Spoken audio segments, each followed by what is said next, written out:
So let's queer up sports. Paris 2024 Olympics embrace inclusive reporting guidelines. In a groundbreaking move towards inclusivity, the International Olympic Committee, IOC, unveiled its latest Portrayal Guidelines, setting a new standard for media representation ahead of the Paris 2024 Olympics.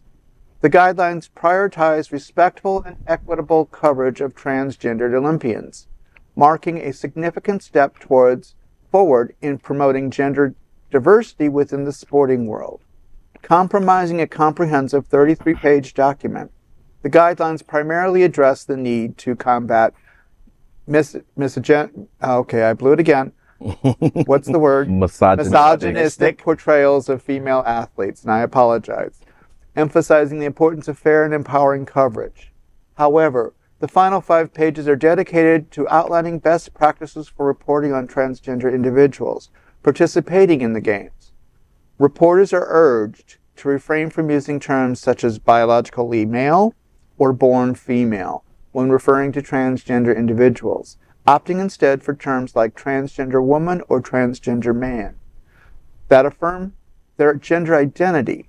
The guidelines underscores the importance of respecting athletes' preferred names and pronouns, as well as centering on their achievements, rather than solely focusing on the transgender status.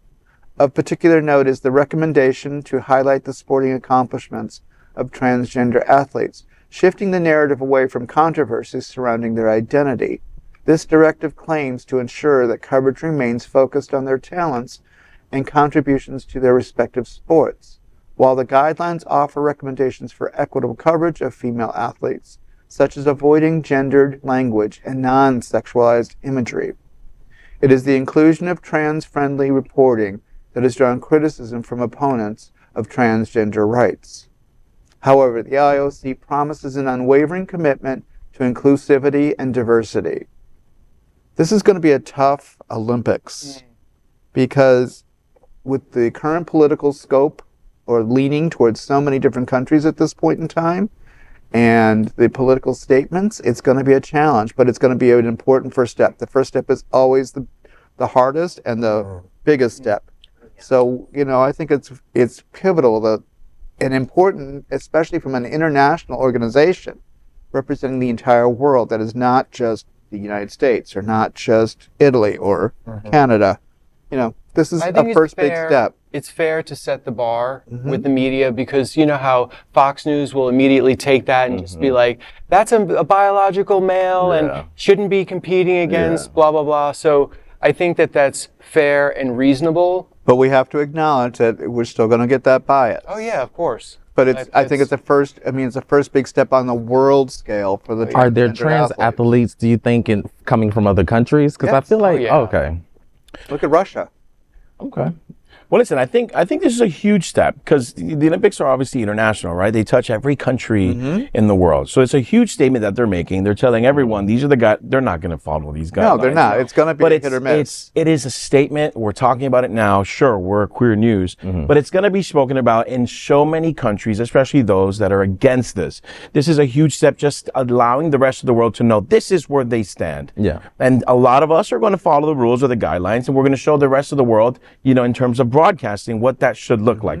It's not going to happen overnight, but it's amazing that they were so brave enough to put this in their bylaws to be able to show the world this is what. And that's my point. But we know it's a big step. But we know that conservatives are going to have a field day with this, the conservative media. But when do they not? Right? Exactly. But I think this is a good starting point. It shows respect for the trans community, announcing them for who they are and not what the mass media wants to present them as. As a transhuman, I just feel like trans athletes should have all the rights that every other athlete has. But we need to also we need to be respectful in the fact that the trans athlete represents maybe 3%. It's going to be single-digit athletes. Of course. Yes. So we don't. That was my question. I didn't even know how many But even if it was not- 3%, that's a huge statement for such a small percentage. But I'm just saying it's an important conversation. But we also have to talk about the celebration of the athletes, regardless of their sexuality and their identity. Their talent, like their talent in their individual. And I think that's what's important about this, because I think that's what the IOC is doing. Saying this is about the sports. Don't worry about who they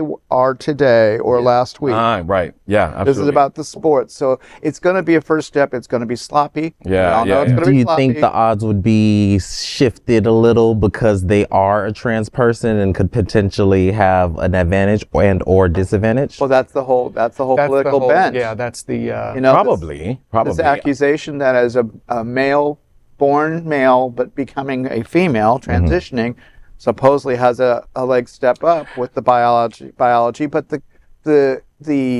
the injections and the medications given supposedly balance that out because they. Well, I'm sure there's testing for that as well. I think it's a certain level, a certain number that you have to reach to be disqualified. But there is also other athletes who had some sort of disadvantages, like the Australian athlete who had the metal legs. I forgot what they're called. That he didn't prosthetics. Yeah. He didn't win, but he was like third place or something.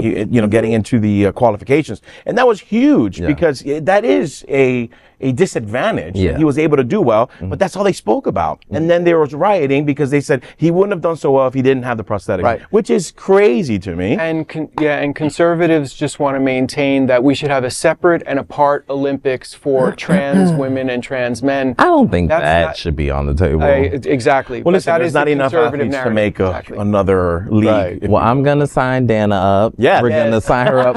What are you playing? Ice skating, cheerleading, ribbon twirling, and face. I'm still having flashbacks from gym class, It was a nightmare. And, I was lucky one year, I think in 9th grade, that there was another kid that had the same name as me. So the first day of gym, I just didn't show up. And so then the gym teacher thought, poor kid. this is a mistake. Yeah. And so then I was like, this is bored. Yeah. I'll go to the library or art school and like art class.